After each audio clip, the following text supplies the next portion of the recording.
প্রধান উপদেষ্টা অধ্যাপক ডক্টর মোহাম্মদ ইউনূস বলেছেন, বাংলাদেশের অর্থনীতি, নিরাপত্তা ও পরিবেশগত ভারসাম্য রক্ষায় বঙ্গোপসাগর অত্যন্ত গুরুত্বপূর্ণ।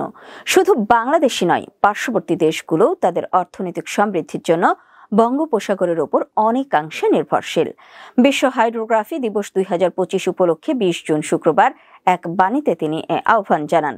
দেশের সমুদ্রসীমার একটি পরিপূর্ণ হাইড্রোগ্রাফিক তথ্য ভাণ্ডার গড়ে তুলতে আরও পেশাদারিত্ব, দক্ষতা, নিষ্ঠার সঙ্গে কাজ করার জন্য হাইড্রোগ্রাফিক পেশাজীবীদের প্রতি আহ্বান জানিয়ে প্রধান উপদেষ্টা বলেন, বাংলাদেশের অর্থনীতির ভিত আরও মজবুত ও সমৃদ্ধ করতে সমুদ্র তলদেশের নির্ভুল মানচিত্রায়নের মাধ্যমে একটি কার্যকর ও টেকসই সমুদ্রনীতি গড়ে তুলতে হবে। এবছর দিবসটির প্রতিপাদ্য সিবেড ম্যাপিং এনাবলিং ওশান অ্যাকশন, যার মাধ্যমে গভীর সমুদ্রের তলদেশের মানচিত্রায়নের প্রয়োজনীয়তা তুলে ধরা হয়েছে।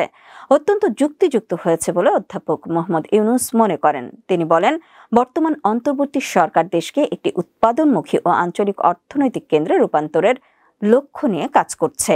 এ লক্ষ্য অর্জনে সমুদ্র সম্পদকে আরও কার্যকরভাবে ব্যবহারে বিশদ, হালনাগাদ ও নির্ভুল হাইড্রোগ্রাফিক তথ্যের কোনো বিকল্প নেই।